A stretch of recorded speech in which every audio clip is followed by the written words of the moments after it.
téléspectateurs, bonjour. Voilà, nous sommes au Presse Club le 8 septembre 2014. Nous recevons aujourd'hui M. Kabiaka Chema, qui est le cadre du CDPS, alors membre du Conseil national responsable du CDS aux médias. Il fut aussi membre du DPS. Vous savez, il y a eu scission UDPS et CDPS. Depuis 1982, il a travaillé d'arrache-pied auprès de l'UDPS, auprès du président national. Les gens ont donné leur vie pour ce parti. Ils ont laissé en fait de côté leur famille. Ils ont sacrifié beaucoup de choses. Aujourd'hui, ils sont vilipendés, ils sont mis de côté à l'écart à cause des scissions internes du parti. Et voilà, là, le CDPS est là, avec leur dernier congrès.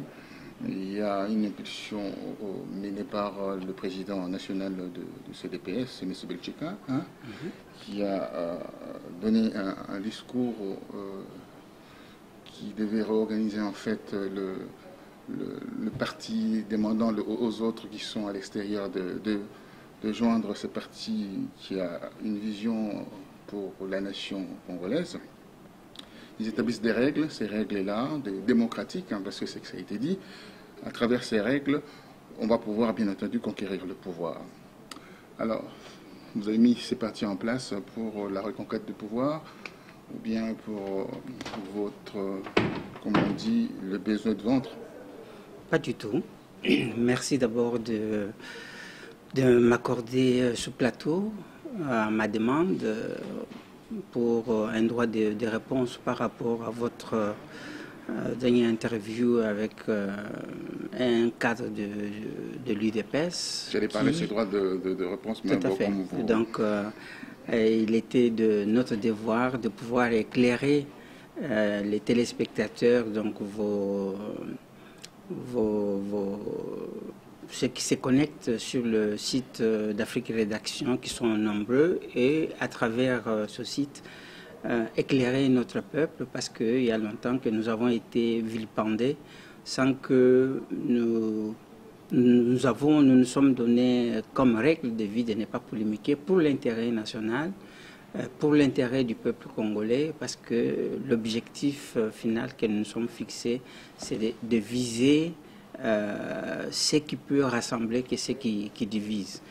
Donc le CDPS, le Congrès des démocrates pour le progrès social, retrouve son origine à la sortie du premier congrès de l'UDPS 2009. De 2009. Très bien, vous allez en parler, mais allez-y. Du 15 au 21 avril 2009. Très bien. Ce congrès qui a été régulièrement convoqué, pas conformément au statut de l'UDPS à l'époque, le statut de 2003, régulièrement convoqué avec l'aval du collège des fondateurs qui faisait le rôle d'autorité morale tant que le premier congrès n'était pas encore convoqué. Donc, ce congrès a été convoqué régulièrement et le comité organisateur du congrès a été mis en place régulièrement sous la présidence de M. Etienne Tshisekedi, avec comme vice-président l'ambassadeur François-Xavier Belchika. Très bien. Alors, le parti aujourd'hui est en marche depuis 7 avril 2011. Et vous avez plusieurs orientations et vous demandez à tout le monde de vous joindre, même les anciens, les déçus de l'UDPS, de vous joindre. Qu'est-ce que cela veut dire? Ça veut dire simplement que la guerre continue toujours? Pas du tout. Nous ne sommes pas dans cette optique de la guerre parce que ça ne va profiter à personne dans l'état actuel de notre pays. Aujourd'hui, les gens sont en train de s'endéchirer dans leur organisation politique pendant que le pays se meurt. Le lendemain, nous allons perdre ce pays-là et on ne sait pas comment est-ce que... On ne le souhaite pas. On ne le souhaite pas. C'est la raison pour laquelle nous jouons au rassemblement. Nous disons que nous sommes un parti d'obédience sociodémocrate. Tous ceux qui ont cette vision-là, sociodémocrate, qui ont cette orientation, et sur base des principes, et sur base d'un programme clair, parce qu'au premier congrès, nous avons proposé notre projet de société qui a été adopté au congrès, qui ont la même vision politique, qui ont la même vision d'avenir du Congo, nous leur demandons de nous rassembler pour sauver ce pays qui est le nôtre, qui nous appartient, qui est un patrimoine commun, qui n'appartient à personne, ni à la majorité présidentielle, ni à l'opposition. Donc il est grand temps que nous puissions nous rassembler pour sauver ce Congo-là et donner de l'espoir à notre jeunesse et à notre peuple. Le 23 août dernier, vous avez clôturé, c'était le samedi bien entendu, à Sainte-Anne, continuez et clôturez votre congrès. Alors, ça vous a donné quoi comme vision, comme image? Est-ce qu'il y a eu de sympathisants qui se sont inscrits au niveau de Kinshasa, des répercussions en termes de communication, comme vous êtes spécialiste en com? Quelle est la limite apportez-vous par rapport à cela? Je crois que à l'issue de ce congrès, c'était d'abord de la stupeur pour certains, de la satisfaction pour d'autres et de la surprise pour une minorité. Dans le sens que le CDPS créé, reconnu officiellement le 9 juin 2011, en moins de 3 ans, au moment où Sékou Villependé nous donnait à peine une année de vie, quelques mois de vie, nous voir souffler la première bougie, souffler la deuxième bougie, et au niveau de la troisième bougie, arriver à organiser un congrès, bien que nous n'avons pas suffisamment de moyens financiers, mais avec les moyens de bord, avec une volonté politique, avec une détermination, arriver à organiser ce congrès-là. Je crois que c'était un peu de la stupeur au niveau de certaines organisations politiques au Congo qui ne sont pas habituées à cet exercice démocratique. Ouais, très bien. Donc au niveau du parti, nous avons, au vu de l'expérience du passé, nous ne voulons plus faire d'un homme un messie. C'est la raison pour laquelle le président national du CDPS est parfois mis à minorité au cours des réunions du Conseil national ou de la direction politique. Les décisions, ce ne sont pas les décisions qui nous imposent, mais ce sont des décisions mûries, discutées ensemble dans l'intérêt de la nation, dans l'intérêt de notre peuple. Donc, nous avons tiré l'expérience du passé pour éviter que ce que nous avons vécu là où nous venons ne se répercute dans le nouveau mouvement politique que nous avons mis en place. Très bien. Alors, vous êtes ici, et bien sûr, pour répondre, vous avez réclamé un droit de réponse à propos d'un élément qui est passé sur la dernière émission qu'on a pu faire avec M. Mbouyi. Il disait, je cite, il faut d'abord réformer les choses à l'intérieur, de l'intérieur. Et là, vous pourrez avoir l'excuse de dire que j'ai tenté, mais je n'ai pas pu. Ces gens-là, donc parlant de CDPS, sont partis sans essayer de tenter quelque chose pour faire évoluer les choses. Quelle est votre impression par rapport au propos de M. Mbouyi? C'est ce langage-là qui avait suscité ma réaction pour réclamer ce droit de réponse. J'ai beaucoup de respect envers Pierre Mbouyi, qui est un ami, un combattant avec lequel nous avons combattu ensemble pendant qu'il était président fédéral de l'UDPS Benelux. Moi, j'étais président fédéral de l'UDPS France. Donc, nous nous connaissons et nous nous devons mutuellement du respect. Le langage qu'il a utilisé, c'était un langage de mépris et d'omission de l'histoire. Je vous rappelle que pendant que le président Tshisekedi était en séjour en Belgique pour les soins médicaux et pour la convalescence, et au début de la crise de 2000, qui avait commencé, la crise au sein de l'UDPS a commencé en 2007, parce que suivant les statuts de 2003, que vous avez ici, que j'ai ici d'ailleurs, l'organisation du congrès est attribuée aux organes centraux, c'est-à-dire le comité national et le secrétariat général. C'est ce que le président Tshisekedi avait demandé aux deux responsables du comité national, à l'époque c'était Valentin Moubaké, et au responsable du secrétariat général, Rémi Massamba, de lui proposer un draft sur l'organisation du comité préparatoire du premier congrès. Les deux responsables ont exigé d'abord au président Tshisekedi de leur signer une décharge, leur attribuant carrément tout le pouvoir pour organiser ce congrès. Donc en quelque sorte, c'était une façon de faire un coup d'État déguisé à l'intérieur. Parce que, sachant que Tshisekedi allait partir en soins médicaux, donc eux, ils voulaient avoir le contrôle total de l'organisation du congrès. Il y a eu une note qui leur avait été adressée avec un ultimatum pour qu'ils présentent ce document-là. Ils n'ont pas exécuté. Le président Tshisekedi a pris la décision de constituer un groupe provisoire pour réfléchir sur la monture du comité préparatoire du congrès. Et dans cette organisation, il y avait Maître Mukendi, le professeur Aka, l'ambassadeur Belchika et tant d'autres. Pardonnez-moi de vous interrompre, vous allez continuer. On regarde au niveau de votre site, il y a une photo qui date de très très longtemps d'ailleurs, où le 13 parlementaire et les autres sont là, une photo historique.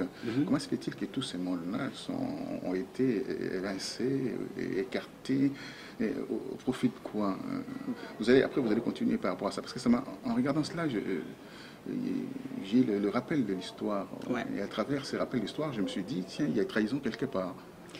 Bon, la trahison, c'est la question que les gens sont en train de se poser. Pas de langue de bois? Non, non, il n'y a pas de langue de bois. Je n'ai pas l'habitude d'avoir la langue de bois, mais je veux parler en tant qu'homme politique. Depuis le début, il est certes vrai que à l'époque, le régime de Mobutu a dû diviser au sein de l'UDPS, et ceux qui sont tombés dans ce piège sont partis, mais il y a eu aussi une part de responsabilité au niveau de la gestion des ambitions au sein de l'UDPS. Ça, il faut le reconnaître. Le problème qui est arrivé après, c'est un problème de gestion des ambitions. Bon, là, on n'en est pas là, je ne suis pas là pour entrer dans les conflits internes de l'UDPS maintenant que nous sommes sortis de là. Mais ce que je voudrais tout simplement dire, que ce parti, c'est un patrimoine national qui a été créé, non pas comme certains le disent, qui a été créé par les 13 parlementaires et les extra-parlementaires qui ont consacré leur vie pour la création de ce mouvement. C'est vrai que la lettre de 52 pages a été signée par les 13 parlementaires. C'était suite à l'événement de 79 sur la tuerie de Kreiser de Katekela dans le Kasaï oriental. Mais les autres parlementaires sont ralliés à cette lettre parce que pratiquement cette lettre faisait en quelque sorte de l'autopsie sur la gestion de Mobutu depuis sa prise de pouvoir en 1965. Et c'est une lettre ouverte adressée au président Mobutu. Ouais. Et puis on lui proposait les portes de sortie. Donc ce n'était pas vraiment une lutte d'opposition, parce que même dans cette lettre, par rapport au manifeste de Lancellet, on lui demandait de revenir, parce que le manifeste de Lancellet prévoyait un autre parti au sein du mouvement. Donc on lui demandait à ce qu'on ouvre un peu l'espace politique pour permettre à d'autres tendances de s'exprimer. Donc ce n'était pas une lettre d'opposition comme telle, c'était une lettre d'orientation et de changement de cap. Votre droit de réponse alors? Alors, mon droit de réponse, c'est qu'en écoutant notre ami Mbouyi, j'ai trouvé que c'était malhonnête intellectuellement de sa part. J'ai beaucoup de respect pour lui, parce que Mbouyi a omis de vous dire qu'il est parmi les artisans de la crise qu'a connue l'UDPS depuis que le président Tshisekedi était en Belgique. Donc ce sont eux qui avaient pris Étienne Tshisekedi en otage avec sa famille biologique. Ce sont eux qui ont provoqué la crise pour dire que les gens de Rugini veulent faire un coup d'État pour que Belchika prenne la place de Tshisekedi. Le problème est parti tout simplement. Les statuts, comme si vous allez sur le site, vous allez voir qu'à Saint-Dominique, après le comité préparatoire, les membres du comité préparatoire sont allés remettre les documents finaux qui devaient être soumis au Congrès au président Tshisekedi à Saint-Dominique. Vous avez une photo où Belchika remettait une mallette avec les documents du comité préparatoire. Ce sont ces statuts-là qui ont été préparés au niveau du comité préparatoire, qui ont été adoptés au Congrès. Dans les statuts, contrairement... C'est ce que vous voulez dire que voilà, le président Étienne Tshisekedi n'a fait qu'il signait, paraffer ces documents. C'était pas à lui, il n'a pas la paternité de ces travaux élaborés. Non, mais c'est lui qui avait mis en place on ne peut pas dire qu'il n'a pas la paternité parce que c'est lui. Vous avez ici, j'ai toutes les décisions sur la convocation du Congrès, la préparation du Congrès, la mise en place du comité organisateur du premier Congrès, la mise en place d'abord du comité préparatoire d'abord et puis du comité organisateur. Donc je ne peux pas dire qu'il n'a pas la paternité, mais il a la paternité parce qu'en tant que président national, à l'époque, il n'était pas élu. C'est au congrès de 2009 qu'il a été officiellement élu. De tous les temps, Tshisekedi n'était pas élu, il a été autoprogrammé. Donc soyons qu'on reste juridiquement sur le plan juridique. On reste aussi sur ces principes d'autoproclamation. Il y a maintenant des gens qui sont autoproclamés maintenant dans l'IDPS, comme Félix, comme Maman Marthe.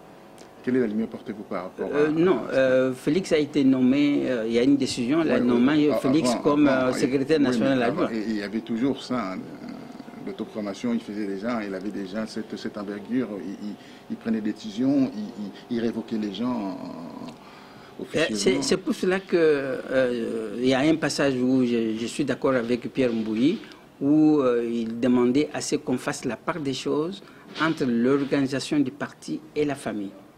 Moi, j'ai l'impression qu'il y a un peu de la confusion auprès de nos amis de l'UDPS, où la famille a pris une grande place que les structures du parti.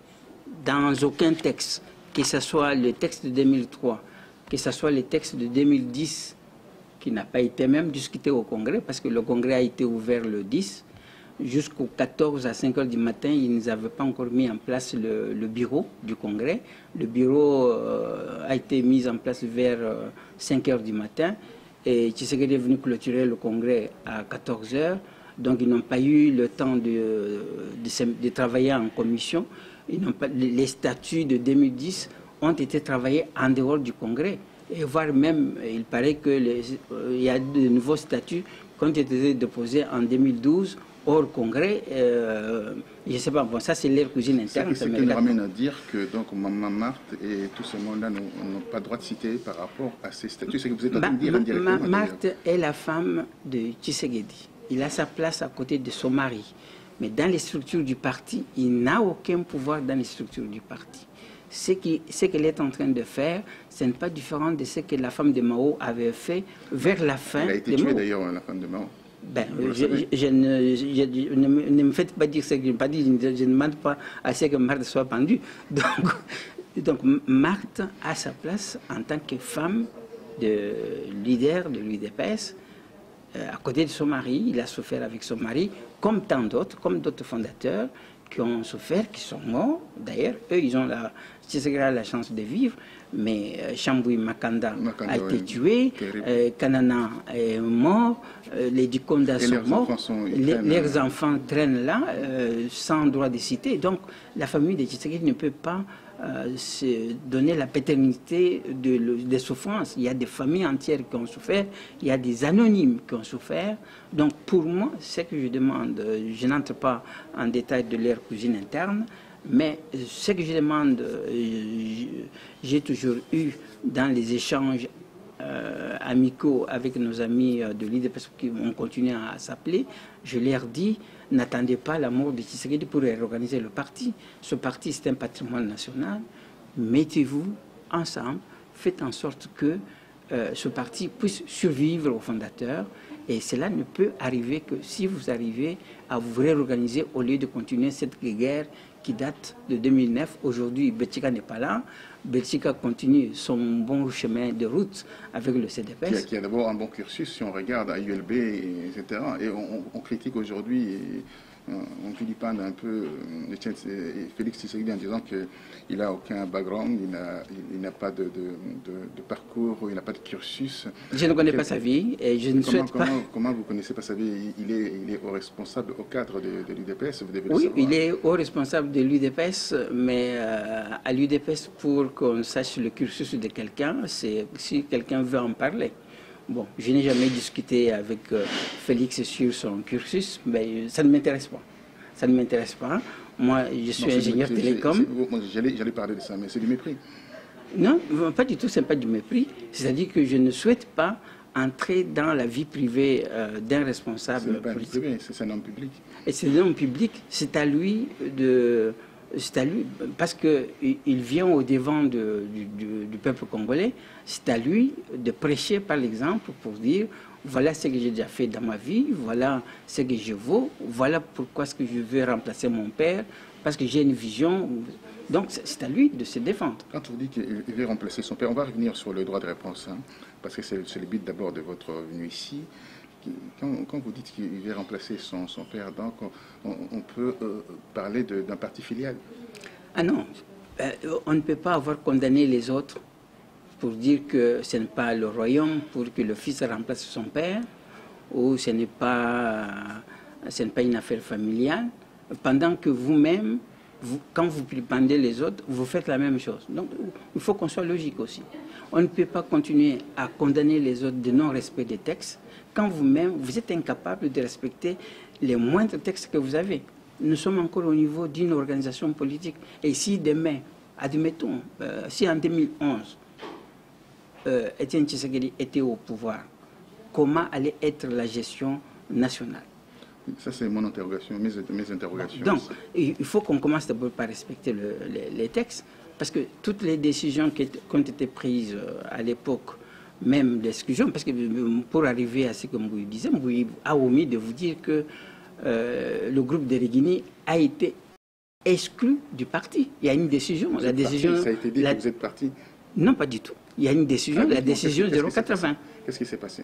Non, ce qui s'est passé est que après le congrès, même pendant la tenue du congrès, parce que j'ai vu des gens qui disaient que Belchika a tenu le congrès sans l'aval du président Tshisekedi, ce qui était faux, parce que, comme je vous ai expliqué, tout était parti après le comité préparatoire, le dossier est remis, Tshisekedi a signé la décision qui est là pour mettre en place le comité organisateur du premier congrès. Il était lui-même président de ce comité organisateur du congrès, dans le COC, et Belchika était le vice-président du COC. Quand Tshisekedi s'est retrouvé à l'étranger, il y a une décision nommant et réorganisant le parti. Belchika a été nommé président du comité organisateur du COC, on a mis en place un exécutif, tout ça. Donc, pour préparer ce congrès. Le congrès a été préparé. Je crois que la peur qu'il y a eu, parce que j'étais à Kinshasa lors du passage de l'ambassadeur Belchika, Maître Mukendi et Madame Madia, il est revenu de la Grèce, du congrès de l'Internationale socialiste. Nous sommes partis avec eux parce qu'ils sont passés d'abord par la France. J'avais pris des rendez-vous au niveau des Solferino, au niveau du ministère des Affaires étrangères. Après ces rendez-vous, ils sont partis en Belgique pour faire le compte-rendu au président Tshisekedi sur l'évolution des travaux de préparation du premier congrès. Et il fallait qu'ils arrêtent le format de ce congrès, il fallait qu'ils arrêtent la date de ce congrès. J'ai tous les documents ici. Les documents, vous l'avez là d'ailleurs, il y a plusieurs documents. Donc, toutes les décisions sont là. Alors, c'est au cours de cette rencontre entre Belchika et le président Tshisekedi que le format du congrès était arrêté pour dire il faut autant de membres du collège des fondateurs, autant de membres de la direction politique, pardon, autant de membres de base, autant des invités. Donc le format a été arrêté et la date que Belchika avait proposée, c'était le 14 décembre 2008. Le président Tshisekedi lui a posé la question, pourquoi, il savait pourquoi il posait la question, pourquoi vous avez arrêté la date du 14 août, parce que la date du 14 décembre correspond à la date anniversaire de naissance de Tshisekedi. Donc c'est de la bouche de Tshisekedi qu'il a dit à Belchika, non, il faut que la date du congrès coïncide avec l'anniversaire de la création du parti. Donc la première date qui a été arrêtée pour la tenue du premier congrès, c'était le 15 février 2009. Alors, 15 février 2009. Alors, pourquoi aujourd'hui, vous allez toujours continuer, pourquoi aujourd'hui on ramène tout vers Étienne Tshisekedi? Bientôt, il va peut-être nous quitter, il a 82 ans. Vous êtes arrivé en France en 1988, vous avez un parcours extraordinaire, chef d'entreprise, ingénieur de formation télécom, donc quelque chose d'extraordinaire, mais vous avez travaillé à la société CGTL, hein, comme chef de projet. Et je suis un ancien sous-directeur de l'ECPT au Congo. Comment on peut laisser de côté ces intelligences au profit du népotisme? Bah, c'est ce qui est regrettable, c'est-à-dire d'ailleurs, si vous lisez, j'ai ici la lettre du fait professeur Aka, qui était le directeur du cabinet du président Tshisekedi pendant 2 décennies.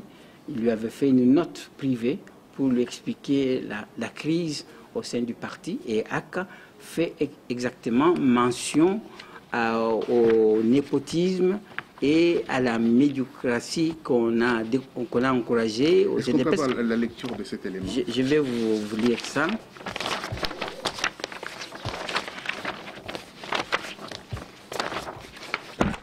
Donc, c'est la lettre écrite le 3 décembre 2008 du professeur Aka Mantias, qui a été directeur du cabinet de Étienne Tshisekedi. Alors, il lui écrit Kinshasa le 3 décembre 2008. À Monsieur le Président national de l'UDPS, avec l'expression de mes hommages les plus déférents en séjour à Bruxelles. Monsieur le Président, avec votre autorisation, je me permets de vous présenter ci-dessus ce que je crois être la voie de sortie à la crise qui frappe de plein fouet le parti. A. Ce que je sais. Primo, pour la première fois dans l'histoire de l'UDPS, l'autorité du président national, voire sa personnalité, est mise à mal très profondément. Secondo, la crise qui frappe l'UDPS est une crise de leadership organisationnel et structurelle. Troisièmement, l'ampleur de cette crise s'est généralisée avec les dernières décisions du président national, suscitant des contestations des différents organes avec risque de mettre en péril l'existence même du parti. Beaucoup de cadres ont laissé tomber les bras depuis lors, exprimant leur désarroi, leur découragement sur la marche du parti. Alors, sur la marche du parti, aujourd'hui, le parti a loupé le coche au niveau des élections. Ils avaient le pouvoir en main, ils ont laissé passer cette chance inespérée pour la nation congolaise, pour que les choses marchent. Et on peut dire, les mauvaises langues, d'aucuns disent que chaque chose malheur bon, si ces vieils hommes étaient au pouvoir, ce serait un vrai chaos à la tête de la RDC. Pas du tout. Si on était resté sur les différentes résolutions du congrès de 2009, j'ai le texte ici sur les différentes résolutions qui ont été adoptées au congrès. Si on était resté sur ces résolutions-là, quel que soit l'état de santé du président Tshisekedi, avec une bonne organisation, avec une bonne gestion des ambitions, je crois que les choses pouvaient être gérées autrement. On pouvait contrôler les choses autrement de l'intérieur. Donc il fallait tout simplement se surpasser. Donc le problème qu'il y a eu, c'est peut-être, soit les mauvaises langues disent que Tshisekedi est parfois responsable, il veut faire comme son ami Mobutu, après lui c'est la déluge, ou alors il ne contrôle plus rien. Mais si on était resté sur les résolutions du premier congrès de 2009, nous on avait tout paramétré, on avait tout fait de façon à ce que la tâche soit allégée au président national, parce que c'est nous qui l'avons programmé comme candidat, seul et unique candidat de l'UDPS aux élections présidentielles. Vous dites que c'est son ami Félix, je ne sais pas pourquoi je reviens toujours sur Félix, parce que c'est parce que vous aimez qu'il soit président de la République demain. Peut-être on va y arriver par rapport à cela. Vous dites souvent que vous venez de dire que c'est son ami Mobutu. C'est une insulte ou bien... Non, c'est pas une insulte, mais c'est vrai que... Parce qu'il était un véritable opposant. Il était un véritable opposant. Alors, les gens... Vous disait encore, il faisait la politique la journée, l'opposition la journée, les soirs ils mangeaient ensemble. La preuve que tu sais qu'il a été parrain d'un enfant, Mobutu. Roger Bongos, nous vivons dans ce pays démocratique, ce pays, la France, un pays magnifique où on voit les choses. Après, parce que ce que je voulais vous dire tout à l'heure, que en février 2009, lorsque le congrès devait se tenir à la date du 15, qui a été reporté parce qu'on avait appris que Tshisekedi était admis aux soins intensifs. Donc, pour ne pas, parce qu'on tenait à ce que Tshisekedi vienne ne fasse qu'ouvrir le congrès, que les médecins l'autorisent à venir ouvrir le congrès et qu'il rentre après pour les soins. Donc, pour quand même parachever sa lutte, quand on a appris qu'il était admis aux soins intensifs, les membres du collège des fondateurs qui étaient restés au Congo, parce que après le décès des autres et le départ de Jean, il est resté comme membre du collège des fondateurs 5. Tshisekedi étant absent en Belgique, il est resté 4. Donc le quorum était atteint pour prendre les décisions sur la marche du parti. Donc le collège des fondateurs a demandé à ce que le congrès soit reporté 2 mois et demi pour permettre à Étienne Tshisekedi de venir quand même ouvrir le congrès. Donc au mois de février, lorsqu'on pensait que le congrès allait s'ouvrir le 15, j'avais obtenu le financement de la Fondation Jean Jaurès ici pour aller faire de la formation sur la décentralisation, sur la gestion des entités décentralisées, parce qu'on voulait préparer nos cadres à gérer la cité demain.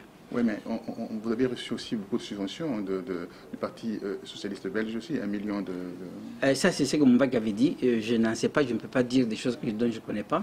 Mais ce que je vous dis, moi j'avais reçu 10 000 euros de la Fondation Jean Jaurès. Ces 10 000 euros ont été versés sur le compte de l'UDPS à la BIAC. Ce n'est pas Kabeya qui avait amené ça même propre. Pas sur le compte de Mme Marthe. Pas du tout. C'était sur le compte de l'UDPS de BIAC. J'ai les documents de versement sur le compte de l'IDPS à Biac. Donc cet argent a été utilisé pour la session de formation de nos cadres qui étaient venus. C'est comme dernièrement le CDPS a organisé des formations ouvertes à tous citoyens congolais, non pas seulement au cadre de l'IDPS, sur le droit et devoir des citoyens. Une question qui revient dans la bouche de gens en privé, en aparté, autour de la famille de Tshisekedi. Les gens disent que comme le vieux a loupé ses pouvoirs suprêmes, donc par voie électorale, parce qu'il a gagné des élections et confisqué les élections par l'autre qui est au pouvoir, donc par définition, son fils, Mordicus, doit prendre cette place-là. Si son fils le mérite et si les textes du parti... Mordicus, ils ont dit, qui mérite ou pas mérité? C'est-à-dire que toute la lutte que nous avons menée pour le respect des textes, c'était une lutte faite juste pour orner les panneaux. On a mené une lutte contre Mobutu pour le respect des textes. Mais alors, quand on voit la déclaration de Félix Tshisekedi, chez nos confrères de Jeune Afrique, en disant que voilà, Mme Marthe a un mot à dire par rapport à la politique du DPS, c'est quand même affligeant. Je souhaiterais que des telles déclarations s'appuient sur le passage des textes qui régissent le parti. Donc ça, c'est une cuisine interne à l'UDPS. Je ne souhaiterais pas entrer là-dedans, mais j'estime... Vous êtes un observateur aussi et vous êtes un ancien. Vous avez contribué à que l'UDPS soit ce qu'il est aujourd'hui. Oui, tout à fait. Mais ce que je vous dis, je l'ai toujours dit, j'étais vilipendé à l'époque, certains m'ont traité de sorcier, mais aujourd'hui, une grande majorité commence à me donner raison, parce que j'étais le plus proche de Tian Tshisekedi. Je pouvais prendre mon téléphone à partir de Paris, appeler Tshisekedi, parler avec lui. Mais j'ai eu le droit... Vous avez le goût amer de tout cela? Le goût amer, c'est-à-dire que nous avons dupé notre peuple. Nous avons donné beaucoup d'espoir au peuple congolais pour le changement. Et à cause des ambitions démesurées des uns et des autres, c'est le peuple congolais qui en paye le prix le plus lourd. Nous sommes des passagers sur cette terre, nous allons passer. Mais la génération future, Roger Bonkos, il faut qu'on réfléchisse. Quand on fait de la politique, c'est pour une cause noble. Pourquoi on se bat? C'est la question. On ne se bat pas seulement pour quelques positionnements politiques. On se bat parce qu'on a une idée à défendre, parce qu'on veut apporter quelque chose, on veut apporter une certaine valeur ajoutée pour le changement, pour permettre à ce que l'ensemble de couches sociales de notre peuple puissent trouver le moyen de vivre dignement. La suite par rapport à votre droit de réponse? Donc la suite par rapport à notre droit de réponse, c'est de dire que Pierre Mbouyi a oublié de vous dire qu'ils sont à la base de la crise au sein de l'UDPS. Ils sont à la base de l'exclusion du parti. J'ai ici, malgré ça, le groupe de Rigini a tenu à ce que le président Tshisekedi rentre d'abord à Kinshasa. Peut-être qu'étant à l'extérieur, il n'avait pas la vision réelle de la situation du pays, qu'on allait régler les choses en interne à son retour à Kinshasa. Et le groupe de Rigini a mobilisé la population pour l'accueil du président lors de son retour à Kinshasa. Il y a eu une première séance de travail avec nos amis délimités auprès du commandant de la ville pour organiser la sécurité autour du retour du président. Et curieusement, il y a eu cette lettre-là du 6 décembre 2010, signée par Albert Moleka, assistant et porte-parole qui a été mal proprement... Mais c'est comme on dit, quand vous poignardez les autres dans le dos, ne vous attendez pas mieux que demain qu'on vous poignarde aussi. Donc vous applaudissez? Non, je n'applaudis pas. Je suis triste, tout simplement. Je suis triste. Cette lettre ici, Moleka l'adresse à l'administrateur de la sécurité de l'ANER. Donc, Régie des voies aériennes, à l'attention de M. Simplice Kibanza Mayanga, commandant de l'aéroport, et puis avec copie au commandant de la ville. Alors, c'est très bien, vous avez tous les éléments. En ayant tous les éléments, mais si on regarde ce qui est aussi... les anciens du DPS disent que vous êtes parti parce qu'il y a eu frustration, même lors de notre dernière mission avec M. Mbouyi, c'était aussi le cas de cette observation. Vous êtes parti parce qu'il y a eu une certaine frustration. En 2006, vous n'êtes pas allé parce que le vieux vous a demandé de ne pas aller aux élections.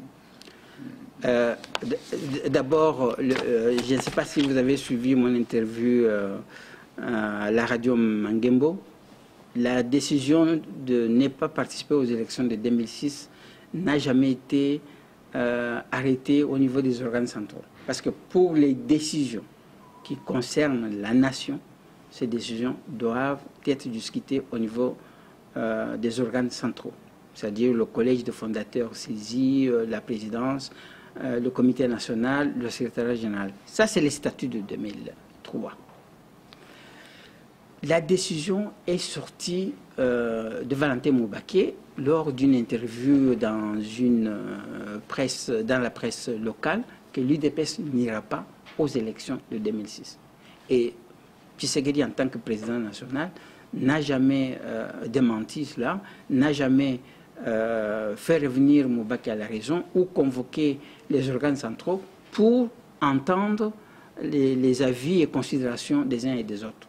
Moi, j'ai pris mon téléphone, j'ai appelé le président Tshisekedi à Kinshasa pour lui demander si la déclaration de Moubaké provient d'une décision, y a-t-il un procès verbal des organes centraux décidant de ne pas aller aux élections. Il dit non. Il dit mais comment vous, en tant que président du parti, vous pouvez laisser faire Moubaké faire une déclaration comme ça et vous n'intervenez pas? Il m'a répondu ceci. Symphorien, vous savez, vous êtes un cadre, il n'y a pas que ceux qui sont autour de moi ici à Kinshasa. Vous me faites la remarque, appelez aussi Valentin Moubaké, faites-lui la remarque. J'estime que ce n'est pas une bonne gestion du parti. Quand on est responsable du parti, donc, il faut le gérer. Donc on a perdu les élections de 2011 à cause de ces cafouillages autour de ces partis. Tout à fait. C'est que les gens disent, c'est que tout le monde dit. Mais donc c'est que les gens disent que c'est la frustration, ce n'est pas vrai. Parce que la décision devait être mûrie. Je vous ai parlé ici de l'organisation, comment est-ce que le CDPS fonctionne aujourd'hui. Au CDPS, aucune décision ne peut sortir si ça n'a pas été discuté au niveau des 15 membres qui constituent le bureau politique et soumis au Conseil national qui s'est réuni régulièrement en session ordinaire chaque 3 mois. Donc on ne peut pas sortir une décision comme ça. On vous traite de traître. Je ne sais pas, il faut que les gens qui nous traitent de traîtres apportent les preuves de notre traîtrise. Moi, je vous dis que notre exclusion, l'exclusion du groupe de Riguini, c'est tout simplement parce que les statuts tels que ça a été adopté au congrès de 2009 ne donnaient pas le pouvoir total au président national. Alors, les dividendes du DPS n'ont pas été bien répartis, partagés. La raison pour laquelle il y a certains aussi essaient de tirer sur Mama Marthe, de tirer sur Félix Tshisekedi, tirer sur lui-même le vieux, en disant que voilà, Mama Marthe reçoit d'Orgaman, de Hassan Frère tous les jeudis, des vivres, etc., et que sa mère va au marché de Rond-Point Gaba le vendre, etc. Et, tous ces je ne serais pas... Je ne serais, autour de cela, ça montre que donc, ces partis-là ne devaient pas être au pouvoir. Ça, c'est un débat que je ne souhaiterais pas entrer là-dedans parce qu'il y a eu beaucoup de choses qui se sont dites là-dessus. Paix à l'âme de sa maman qui est déjà décédée, qui est là. Donc, je ne souhaite pas entrer sur cette partie. Vous êtes au courant de ça? Bon, on en a parlé. Dites-moi, est-ce que vous êtes au courant de ça ou pas? Parce que vous êtes un homme franc. Si, vous êtes un homme intelligent et je suis ravi d'être avec vous, je tiens à le dire parce que j'ai commencé à avoir une mauvaise opinion de l'UDPS. Mais en ayant aujourd'hui les éléments assez bien fondés autour de DPS et CDPS, je me dis, quel gâchis quand même de perdre ses talents. Ça c'est vrai. Quel gâchis de perdre ses talents. Alors cette histoire, vous connaissez quand même... On en a parlé, que ce soit, il n'y a pas seulement à cette époque-là, il y a eu beaucoup de hommes d'affaires qui soutenaient la lutte de l'UDPS, qui déposaient réellement à manger pour que ça soit distribué au niveau de fondateurs, certains combattants. C'était confisqué et vendu au marché tout à fait. Ça c'est vrai, je ne peux pas vous mentir, c'est vrai. C'est toujours l'œuvre de Mama Marthe. Bah oui, parce que c'est sa mère qui vendait cela. Bon, ça s'est dit, c'était ça. Bon, donc ça, ce sont des choses qui se sont passées, mais maintenant, mais je pense qu'il faut... Aujourd'hui, non, attendez, ça continue quand même jusqu'à aujourd'hui, avant que ces vieux aillent en Belgique, viennent en Belgique pour se faire soigner. Le pouvoir caporal de la RDC envoie des vivres à la résidence de Tshisekedi à la 10e rue. Moi, j'ai des éléments. J'ai des éléments sortis de Hassan Frère et des autres montrant que voilà, le vieux est à chaque fois tous les jeudis livré. Est-ce que vous voulez que je le mette en ligne pour que les gens se rendent compte de cela? C'est votre droit de journaliste d'informer la population. Vous êtes journaliste, vous êtes informé. Moi, je ne suis pas Kinshasa. Ce que je vous dis au moins, ce sont les choses que nous avons vécues quand j'étais encore à Kinshasa. Les choses que les commerçants livraient. Ça, c'était pendant la crise avec Mobutu. Bon, le reste, moi, je ne saurais pas vous confirmer si ça continue ou ça ne continue pas, parce que je ne suis pas à Kinshasa. Vous le savez bien que vous avez parlé de sa maman qui vendait des choses au marché de Ropangaba. Donc, par définition, donc, ça continue là. Bah, si ça continue, c'est malheureux. Vous le savez que ça continue. Je vous dis que je suis en Europe. Si après les événements... Ce que je trouve extrêmement grave par rapport à cette affaire, qu'on traite les uns ou les autres de collabos, qu'on traite ceux qui sont partis de CDPS de traîtres. Mais la vraie traîtrise, parce qu'il y a des gens qui sont morts le 26, 27, 28, le 30 novembre 2011, au nom de ces votes piétinés. Les gens sont morts, massacrés. Massacrés par le pouvoir qui a confisqué ces élections. Et ce même pouvoir envoie des vivres. Vous prenez ces vivres, vous le mangez et vous le ramenez au marché de Ropangaba. Alors, qui se moque de qui dans cette affaire? Je pense qu'il appartient à notre peuple de... C'est pour ça que le CDPS organise des sessions de formation sur le droit et devoir des citoyens. Ils ne font pas seulement rester au stade du fanatisme. Il faut avoir le sens réel d'analyse de la situation, être capable de réclamer ses droits. Si notre peuple reste dans l'observation et dans l'admiration, voilà. Donc c'est à lui qu'il faut poser la question pourquoi il doit accepter ça. Rien ne pourra changer si le peuple ne se met pas debout. La même chose avec nos amis, nos combattants, il en est de même. Je vous dis le cas de notre parti, j'espère qu'on aura un peu le temps pour que je vous présente un peu le projet, les projections du CDPS. On va le présenter là parce qu'il nous reste un quart d'heure, voilà. 15 minutes. Donc moi, sur la partie de l'UDPS, ce qui se passe à l'UDPS aujourd'hui, je demande à nos amis de se mettre debout et de se réorganiser. Bon, le reste, nous avons pris notre orientation. Nous ne sommes pas de traîtres. La traîtrise se trouve dans la cellule familiale même de Tidiane Tshisekedi. Tidiane Tshisekedi est trahi par sa propre famille biologique et par tous ces dialoguistes qui sont autour de lui, qui chantent, qui dansent, comme à l'époque de Mobutu. Donc, c'est à eux d'ouvrir les yeux et le bon pour pouvoir orienter. C'est l'ADN de Mobutu qui circule encore. Comme vous le dites. Alors, votre projet? Alors, notre projet, donc le congrès qui venait de se clôturer, d'abord avant le congrès, pour amener la sérénité et le calme, le bureau politique, lors de la dernière session du Conseil national du mois de décembre, nous avons proposé une contre-proposition au calendrier de Malu-Malu qui englobe les élections locales et les élections présidentielles pour que tout se tienne dans ce délai-là de 2016. Et nous avons fait une déclaration, la direction politique a fait une déclaration officielle pour dire que ce n'est pas pendant le jeu qu'on peut changer la règle du jeu. Donc, la Constitution reste intangible et on ne peut pas toucher à la Constitution. Nous pensons que ce qui veut induire le président Kabila en erreur, il appartient au président Kabila de voir un peu le palmarès de tous ceux qui sont autour de lui, qui étaient avec Mobutu hier, qui sont avec lui aujourd'hui. Ils seront les premiers à faire ce qu'ils avaient fait après le départ de Mobutu. Donc qu'ils réfléchissent, il est encore jeune, il a tout un avenir devant lui. Donc la Constitution, on ne doit pas la changer. La Constitution reste intangible parce que ce sont eux qui avaient mené la campagne lors du référendum pour que le peuple puisse voter cette Constitution-là. Donc ce n'est pas en cours de jeu qu'on peut changer la Constitution. Ça, c'est de deux. Donc nous avons proposé un calendrier complet des élections, partant des élections locales jusqu'aux élections présidentielles. Avec la crise qui se trouve à l'Est, tous ces génocides, dont on peut parler du génocide à l'Est, le CDPS avait proposé l'année passée la politique de défense pour réorganiser la défense à nos frontières.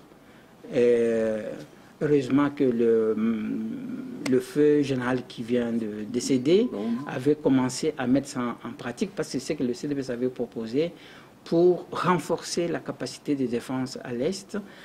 faire en sorte que réorganiser les unités de lutte à l'Est avec les éléments non originaires du Grand Kivu pour éviter, peut-être la vengeance, éviter la trahison.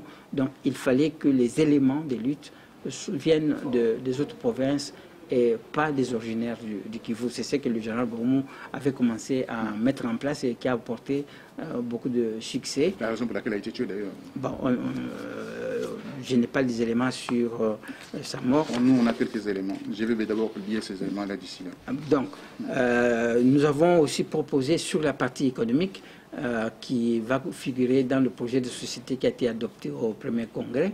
Donc, voilà notre vision, voilà les éléments autour desquels nous souhaiterons que ceux qui aiment vraiment ce pays, ceux qui veulent que nous puissions apporter un changement dans ce pays-là, que nous puissions nous retrouver pour amener notre peuple à une véritable démocratie. Très bien, une véritable démocratie. On va aller vers au terme de notre émission. La démocratie, donc on voit qu'il y a un problème réel au sein de l'UDPS en termes de démocratie. Il y a ces partis familiales, il y a la coterie familiale qui s'est mise au devant de la scène pour pouvoir confisquer en fait ce parti qui est un patrimoine national, international même d'ailleurs. Et on s'est dit, où est-ce que nous allons, Félix Tshisekedi a le droit de révoquer quelqu'un, parce qu'il me semblerait qu'il a failli révoquer quelqu'un aux États-Unis et la personne s'est insurgée contre cette décision de Félix Tshisekedi. Qu'est-ce que ça veut dire, un responsable? C'est ce que je vous disais, que quand on a lutté contre les autres, il ne faut pas s'attendre à ce que... Vous savez de qui je parle? Il faut parler du représentant Claude Kiring.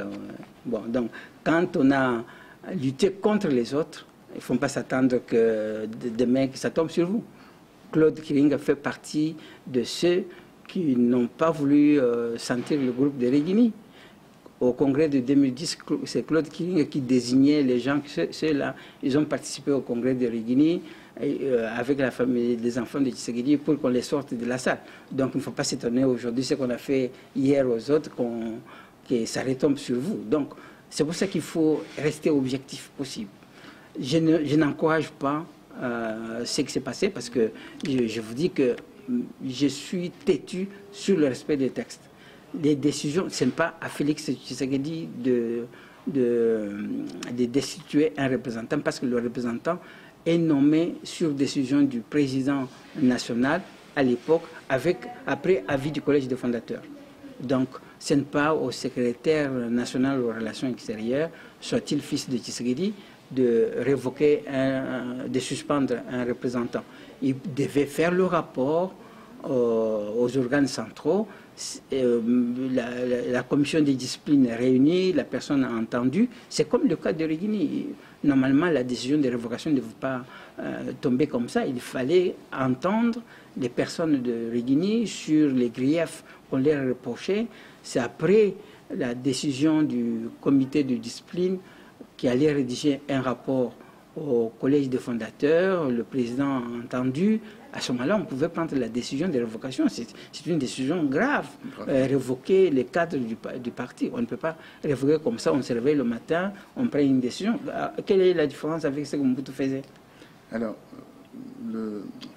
Étienne Tshisekedi n'a pas beaucoup de chance d'avoir les enfants qu'il a aujourd'hui. Quand on voit l'autre fils qui est à Kinshasa, qui roule carrosse avec des voitures qui coûtent excessivement cher, en allant dans des bars à Champagne pour dépenser 1 000 $ par chaque soir. Où est-ce qu'on ramasse cet argent, en fait? Roger Bongos, moi je parle de nation, vous me ramenez sur le terrain familial. Bon, parce que c'est ça, c'est la famille qui gère. Oui, bon, la famille gère l'UDPS. Je pense que nos amis de l'UDPS voient tout ça.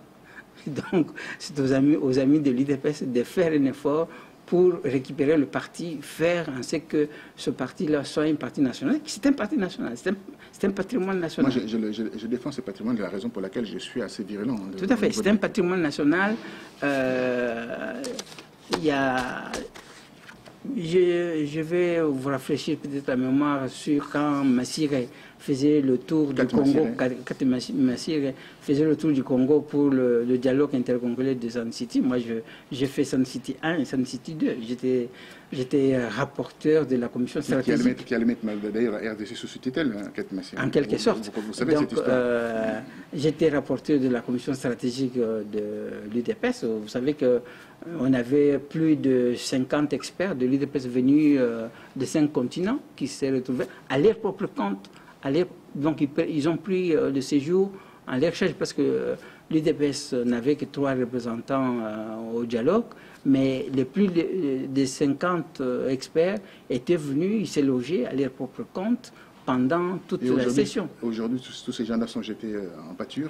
C'est ça le malheur. Alors, le malheur aujourd'hui, on va vers la fin du président. On peut le dire. Moi, je le dis les choses clairement. Le déclin du président. Je vous laisse la responsabilité de... Je dis ce que je pense. Oui, tout à fait. Vous êtes journaliste. Le déclin du président est là. On le cache sous une couverture, mais on ne peut pas cacher la lumière sous une couverture, c'est ce qu'on a toujours dit. On cache sa santé sous une couverture, mais le dossier est là. Les services de renseignement belges disent quelques informations concernant sa santé. Est-ce que c'est digne d'un grand président d'un parti national? Bon, il faut savoir que d'abord en tant que père, en tant qu'homme, au vu de l'âge, on ne peut pas se contenter de l'état de sa santé, chercher à chanter la gloire sur sa fin. On ne chante pas sa gloire. Voilà, donc on ne chante pas la gloire. Je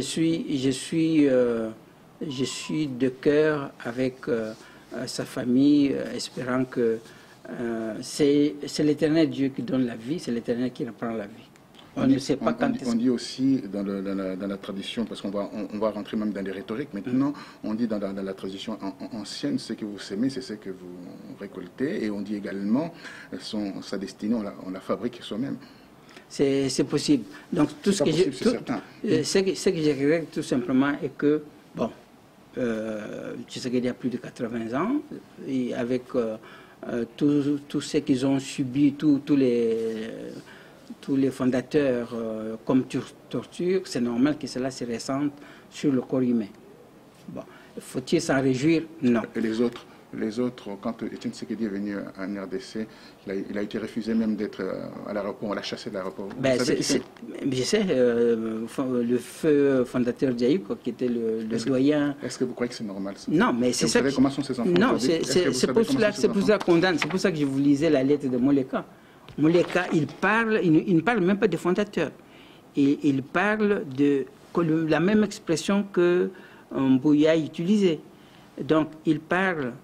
donc, l'UDPS est dirigé par son président national et ce dernier considère comme déplacé, voire insultant, qu'un fonctionnaire de l'ANER, au lieu de s'occuper de ses affaires, se permette de croire qu'il a droit de lui dicter la manière dont il devrait gérer son parti. C'est comme si une affaire personnelle. Alors... Et fait plus grave encore à propos des membres exclus. Alors il parle, il refuse la présence de M. Longe, Belchika, Kabouya, Mukoka, c'est un fondateur, et Diaïkwa, doyen des fondateurs. Alors voilà, nous arrivons au terme de notre émission. Merci d'avoir suivi cette émission. Il y a beaucoup de choses à dire. On va faire une des émissions. Les gens vont réagir par rapport à cette émission. Il a, M.